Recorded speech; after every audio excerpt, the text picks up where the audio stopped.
Sidang kasus dugaan penodaan agama dengan terdakwa Basuki Cahayapurnama baru saja usai. Informasi selengkapnya akan disampaikan oleh Jen William langsung dari Gedung Kementerian Pertanian Jakarta. Selamat sore Jen, bagaimanakah hasil persidangan hari ini dan poin penting apa sajakah yang disampaikan oleh kuasa hukum terdakwa usai persidangan?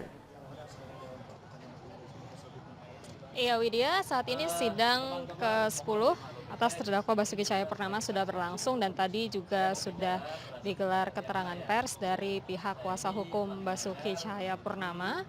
Dan namun Basuki Cahayapurnama atau Ahok tidak ikut serta dengan kuasa hukumnya dalam memberikan keterangan kepada awak media.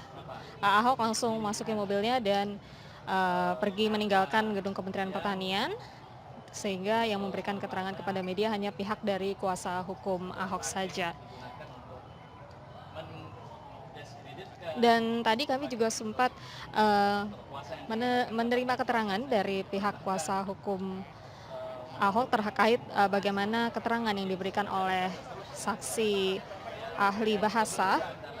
Dan dalam keterangan persnya, kuasa hukum Ahok Hamfrey Jemat mengatakan bahwa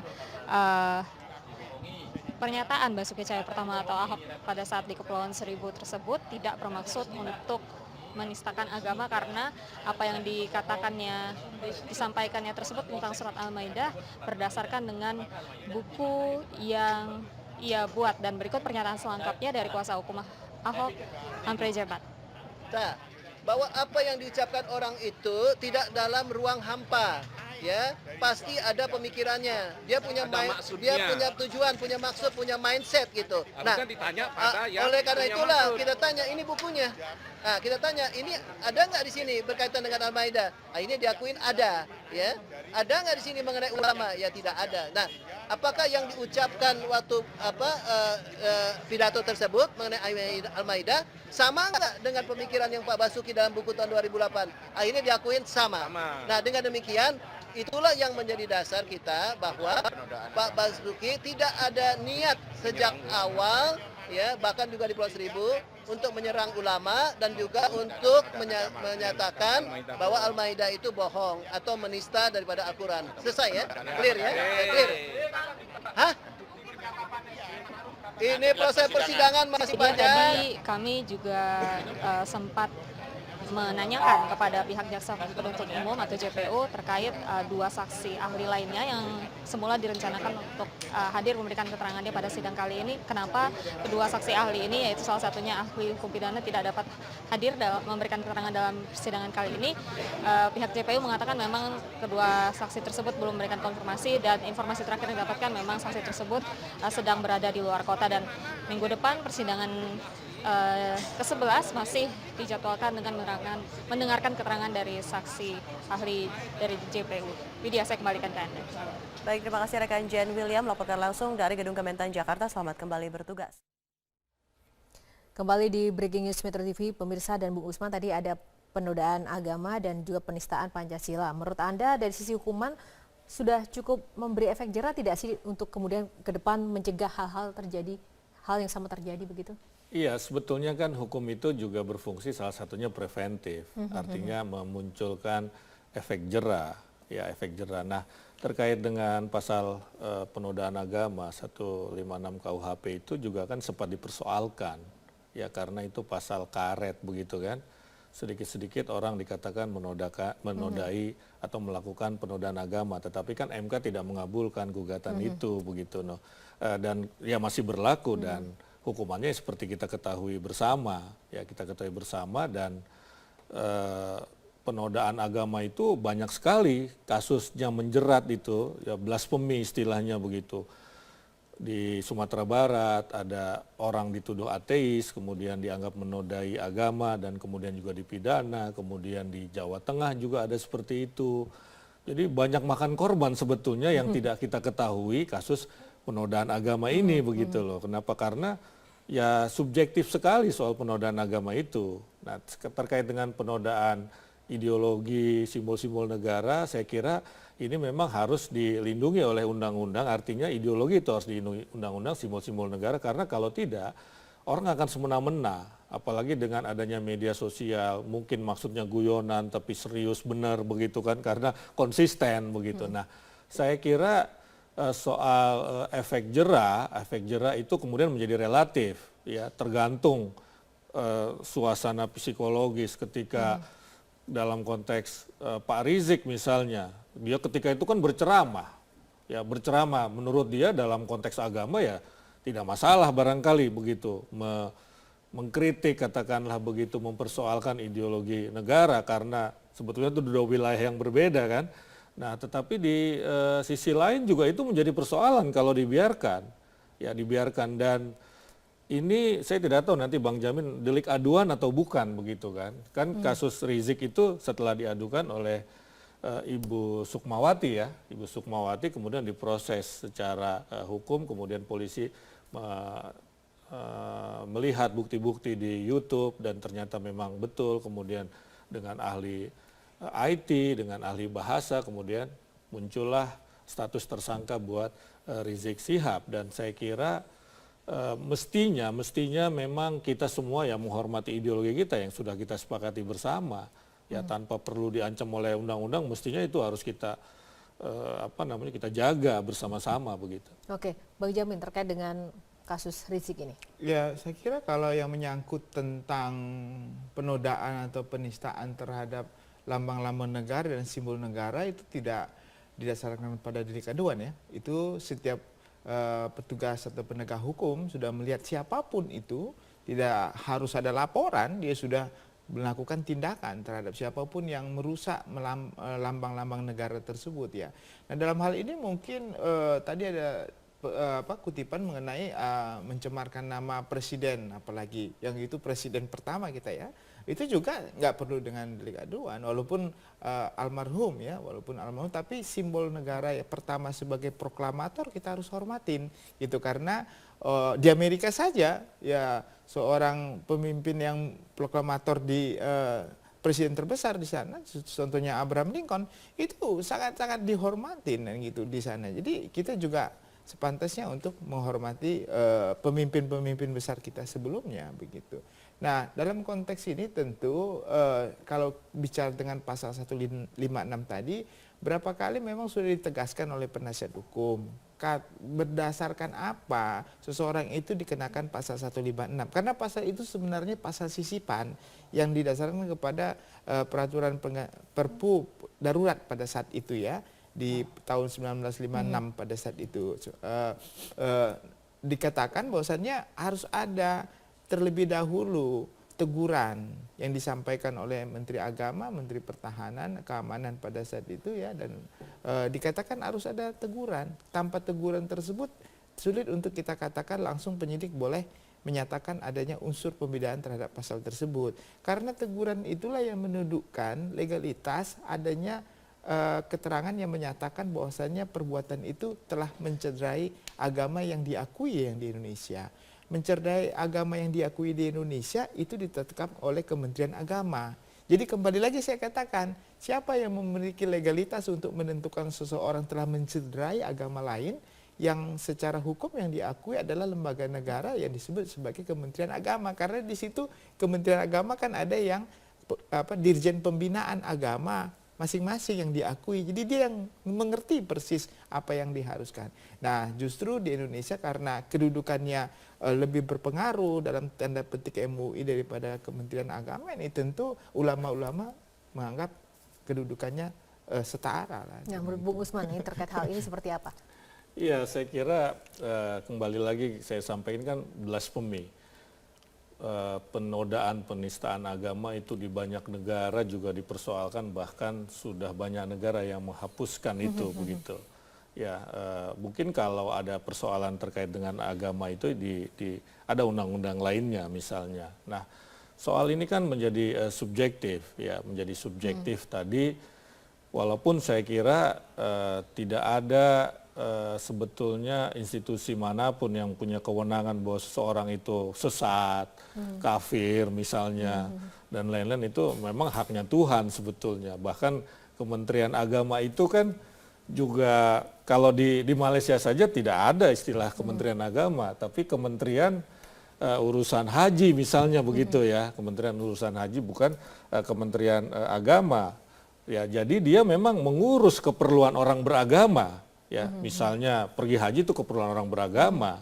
Ya, tetapi dia tidak kemudian memutuskan apakah seseorang itu beragama atau tidak, seseorang itu ateis atau tidak, seseorang itu menistakan agama atau tidak begitu. Nah, jadi sebab pasal ini bisa digunakan oleh siapapun secara semena-mena begitu ya, secara semena-mena sehingga orang dikatakan menodai agama, mungkin guyon ya, ada humor-humor terkait dengan agama misalnya. Gus Dur paling suka dengan humor-humor itu kalau ada orang yang mau bisa melaporkan itu sebagai penodaan agama. Minimal begitu. sejak awal sebenarnya Kementerian Agama bisa tidak berperan, kemudian ya sudah untuk Ya, menjembatani. perannya gitu. tadi itu misalnya dikatakan bahwa ya harus ada peringatan dulu. Disitulah peran Kementerian Agama, peran Kementerian Pertahanan, dan kemudian kalau masih melakukan baru diproses secara hukum seperti kasus Pak Basuki ini begitu. Dan ini kan dari sisi konteks saja sudah tidak masuk bahwa undang-undang ini diterbitkan perpunya ini pada keadaan darurat tahun 1965. Kita tahu masa itu ada Partai Komunis Indonesia ya, yang katanya tidak bertuhan begitu kan, tidak mengakui agama, dan kemudian dikeluarkanlah hal seperti itu. Pasal yang kemudian menjadi pasal sisipan pasal 156 KUHP. Jadi zamannya memang sudah berubah, ya karena itu saya kira perlu dikaji lagi lah ya pasal penodaan agama itu. Ya mungkin kita tetap bisa menjaga kehormatan agama tetapi dengan cara yang lain, dan kehormatan agama memang harus tetap dijaga begitu. Oke, baik. Nanti kita akan langsung bergabung kembali untuk melihat update terkini bagaimana jalannya proses sidang lanjutan di Kementerian Pertanian dan juga bagaimana jalannya pemeriksaan di Polda Jawa Barat. Kita jeda dulu pemirsa, tetaplah bersama kami hanya di Breaking News Metro TV. Kali ini untuk membahas sidang ke-10 sudah hadir bersama saya di studio. Kali ini adalah jurnalis senior dari Media Group Bung Usman Kansong. Selamat pagi Bung Usman. Selamat pagi, Yohana. Dan juga ada pakar hukum pidana Bung Jamin Ginting. Selamat pagi. Selamat pagi, Yohana. Ya, ini Bung Jamin Ginting, saya ingin pendapat Anda dulu. Ini adalah masa paling seru katanya karena ada keterangan ahli yang nanti akan disampaikan menurut Anda terkait dengan agenda sidang kali ini. Ya, tentu ini sudah giliran saksi ahli, keterangan ahli ya. Sebelumnya adalah fakta-fakta. Tentu ini bagi seorang ahli yang pernah dihadirkan dalam persidangan ini, dia seharusnya tidak boleh lagi menerangkan tentang fakta-fakta yang akan ditanyakan kepada ahli tersebut. Nah, kebetulan ahli-ahli ini mungkin pernah memberikan kesimpulan dalam suatu berita acara pemeriksaan ahli di penyidik. Dan tentu ini berbeda dengan keterangan ahli di BAP, karena ahli dalam persidangan ini dia tidak masuk ke ranah fakta-fakta hukum. Kalaupun jaksa penuntut umum ingin menanyakan tentang suatu keadaan tertentu, dia harus menyampaikan dengan suatu ilustrasi, tidak kepada person-person tertentu atau orang-orang yang ada dalam BAP tersebut. Nah, inilah kelemahan memang dalam BAP tersebut, karena dia sudah sempat pernah menyimpulkan paling tidak keterangan yang disampaikan dalam persidangan tentu juga mengarah kepada apa yang pernah dia simpulkan dalam BAP tersebut. Nah, kalau kita ingat pada saat sidang Jessica lah kita katakan, ada seorang ahli pidana pada saat itu, lalu penasihat hukum menolak karena dia menyimpulkan apa yang sudah pernah menyatakan Jessica bersalah. Nah, bagaimana seorang yang sudah menyimpulkan orang bersalah lalu diminta keterangan ahli di persidangan? Tentu keahlian yang dia miliki pasti selalu menjurus kepada apa yang pernah disimpulkan dalam BAP tersebut. Berarti di mata hukum itu tidak bernilai, nilainya seperti Nah, apa? jadi nantinya harusnya penasihat hukum jeli melihat hal ini supaya tidak lagi sinkronisasikan apa pertanyaan-pertanyaan sesuai dengan fakta-fakta. Tapi yang ditanyakan adalah contohnya mengenai teori-teori pemidanaan. Teori-teori bagaimana orang disebut dapat melakukan tindak pidana sesuai dengan pasal 56. Unsur-unsurnya apa, bisa diterapkan atau enggak. Jadi tidak mengarah kepada bahwasannya memang terbukti atau tidak terbukti. Jadi ahli itu tidak boleh menyimpulkan seseorang terbukti atau tidak terbukti. Jadi nanti yang menyimpulkan itu ya hakim lah yang akan menyimpulkan begitu. Baik, sebelum kita lanjutkan, kita tersambung dulu bersama reporter kami di lapangan. Ada Sari Syahrial yang akan mengupdate informasi terkini langsung dari Gedung Kementerian Pertanian Jakarta Selatan. Kita tersambung bersama Sari. Sari Syahrial. Ya. Ya, Sari, bagaimana kali ini kondisi di sana? Apakah masa masih ada yang nanti akan datang ke lokasi dan juga konfirmasi saksi-saksi yang datang seperti apa? Ya, masa masih belum ada memadati sekitar gedung Kementerian Pertanian kawasan Ragunan Jakarta Selatan ini tidak seperti biasanya. Pada pukul 8 pagi ini masih juga belum ada massa yang berdatangan ke sini. Sidang juga belum dimulai karena agendanya memang pukul 9 nanti. Ahok juga belum datang. Jaksa penuntut umum juga belum ada di ruang persidangan dan namun yang ada di ruang persidangan hanya kuasa hukum dari terdakwa Basuki Cahayapurnama. Tadi kami melihat ada Hamre Jumat dan kawan-kawan yang sudah standby di ruangan persidangan. Agenda kali ini memang adalah pemeriksaan saksi, masih dari jaksa penuntut umum. Ada 4 saksi rencananya yang akan dihadirkan dalam sidang ke-10 Ahok pada hari ini. Saksi ini terdiri dari 1 ahli agama, 2 ahli pidana, dan juga 1 ahli bahasa. Untuk ahli agama ini ada Muhammad Amin yang akan dihadirkan pada persidangan kali ini.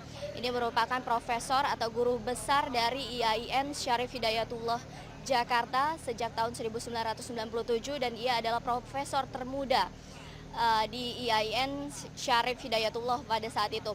Dan ada juga Muzakir, ini merupakan ahli hukum pidana yang cukup dikenal. Jika kita ingat, ini adalah saksi ahli dalam sidang kasus kopi bersianida Jessica Kumala Wongso. Ia adalah pada waktu itu ia merupakan saksi yang meringankan terdakwa Jessica. Dan selanjutnya ada Abdul Khair Ramadan yang juga menjadi saksi sebagai ahli hukum pidana, serta Mahyuni yang menjadi ahli bahasa. Di sini masih belum ramai begitu, Yohana. Kami masih menunggu kedatangan Ahok dan masih menunggu untuk dimulainya persidangan pada pukul 9 nanti. Penjagaan baik di dalam maupun di luar terus disiagakan. Ada ribuan personel dari Polda Metro Jaya yang terus bersiaga, yang sudah siaga di sini sejak pukul 6 pagi tadi sudah apel dan juga sudah mengecek atau mensterilisasi ruangan. Dan kami juga para wartawan sudah disterilisasi untuk masuk ke dalam ruang sidang yang nantinya akan digunakan pada saat sidang ke-10 Basuki Cahayapurnama ini. Yohana. Ya, Sari, lalu bagaimana dengan konfirmasi kehadiran para saksi? Anda sudah mendapat informasi terkait kehadiran mereka? Ya, tadi pihak kepolisian sudah mengatakan bahwa ada konfirmasi kehadiran dari massa yang kontra Ahok begitu untuk datang ke sini, namun memang masih informasi yang kami dapatkan memang masih belum tampak di sini. Baik, Sari, nanti kita akan menghubungi Anda kembali di sana untuk mengupdate informasi terkini sebelum sidang berlangsung kali ini, kesiapannya seperti apa. Terima kasih Sari Syahrial melaporkan dari Kementerian Pertanian. Dan kita lanjutkan lagi ke Bung Usman sekarang. Bagaimana menurut Anda ini sidang ke-10 dengan kehadiran 4 orang saksi yang tadi sudah disampaikan profilnya, Bung Usman, menurut Anda? Iya, saya kira saksi yang dihadirkan oleh jaksa ya umumnya akan memperkuat tuntutan ataupun dakwaan jaksa begitu. Nah, itu common sense saya kira. Nanti tapi kita lihat seperti apa. Nah, kalau kita saksikan profil para saksi ahli ini, 1 ahli hukum, ahli agama, 2 orang saksi ahli pidana dan 1 ahli bahasa. Nah, persoalan biasanya yang ramai di sosial media itu kan terkait dengan bahasa sebetulnya. Bahasa? Ya, dengan bahasa. Kalau soal agama misalnya itu memang perdebatan tafsir soal kata aulia. Apakah berarti pemimpin ataukah bisa diterjemahkan lain, misalnya sekutu. Ya, atau teman baik misalnya. Bukankah memang yang pada faktor elemen agama ini yang sebenarnya paling panas? Iya, betul. Tetapi tafsirnya banyak, tafsirnya banyak. Nanti akan muncul tafsir berbeda barangkali nanti dari saksi ahli yang akan ditampilkan oleh pengacara, ya, oleh pembela begitu. Dan saya kira kalau tafsir agama memang ya perdebatan terus-menerus di kalangan para ahli. Dari hukum pidana saya kira itu normatif begitu kan, dan dari ahli bahasa itu kan kata pakai misalnya menjadi persoalan, ya kan. Kemudian konteks, ya konteks karena teks dia lahir setelah konteks. Teks itu lahir karena adanya konteks.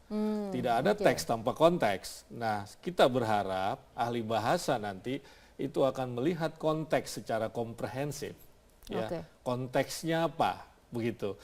Kalau dengan konteks maka kita bisa menafsirkan teks. Tanpa konteks kita tidak bisa menafsirkan teks, termasuk sebetulnya teks agama. Ya, kalau agama tadi dibawa, teks agama dibawa ke konteks itu juga menarik. Kalau dalam Islam, dalam Al-Quran itu namanya asbabul nuzul, sebab-sebab turunnya Al-Quran begitu, satu ayat itu seperti apa. Itu menarik kalau dilihat dari sisi bahasa juga. Nah, mudah-mudahan juga ahli agama ini akan melihat konteks dari turunnya surat Al-Maidah ayat 51 itu seperti apa dan dihubungkan dengan ayat sebelumnya dan sesudahnya begitu. Itu cara menafsirkan kitab suci sejauh yang saya pahami begitu. Iya, ini menarik sekali. Nanti kita akan gali lebih lanjut lagi dan juga bagaimana dengan kaitannya proses hukum yang saat ini sedang berjalan dan dengan terdakwa Ahok. Kita akan jeda dulu pemirsa, tetaplah bersama kami hanya di Breaking News Metro TV. Ada 2 saksi yang ditolak dan bagaimana menurut Anda sesama orang hukum melihat kuasa hukum Ahok tadi tetap tidak mengajukan pertanyaan satupun begitu? Ya, tentu nanti begini, kapasitas daripada keterangan ahli kedudukannya itu tidak lebih tinggi daripada saksi dan bukti-bukti surat dan petunjuk. Kenapa? Karena keterangan ahli itu bisa diterima dan tidak bisa juga diterima oleh hakim dalam memutuskan. Dia hanya menjelaskan, membuat menjadi terang suatu perkara yang disampaikan di depan persidangan. Nah, jadi kalau saksi ini menerangkan sesuatu hal yang menurut kapasitas hakim tidak perlu dikutip keterangannya karena tidak bisa dibenarkan kebenaran yang tentang keahliannya tadi, tentu hakim juga tidak akan mengutip itu sebagai keterangannya dalam putusannya dan tidak memberikan keterangan apapun, cuma disampaikan saja. Nah, ahli dalam memberikan keterangan keahliannya, dia harus didasarkan kepada doktrin-doktrin, undang-undang yang dipelajarinya, yang didapatkannya baik itu karena formal maupun non formal.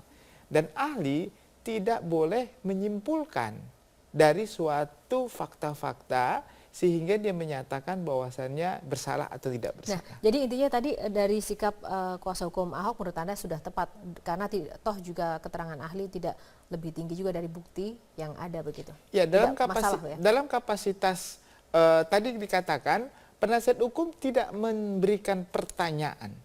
Kenapa tidak memberikan pertanyaan? Karena kalau mereka mempertanyakan berarti dia mengakui dan menerima ahli ini untuk memberi keterangan di pengadilan. Jadi karena mereka menolak, maka penolakan itu nanti akan dicatatkan oleh majelis. Tetapi tidak serta-merta kalau majelis sudah mengizinkan seorang ahli memberikan keterangan, lalu penasihat hukum menolak, dia bisa juga masih bisa menerima keterangan itu kalau relevan. Tetapi juga tidak bisa. Tapi dia punya catatan alasan kenapa penasihat hukum tidak menerima. Tadi sudah dikatakan tidak menerima karena dia sudah menyimpulkan bahwasannya terdakwa ini bersalah melalui putusan fatwa MUI ya, yang menerangkan pendapat keagamaan, yang dia merupakan bagian dari orang yang mengeluarkan pendapat keagamaan tersebut. Otomatis dia mempunyai kesimpulan, dia akan menerangkan yang merugikan kepentingan daripada terdakwa tersendiri.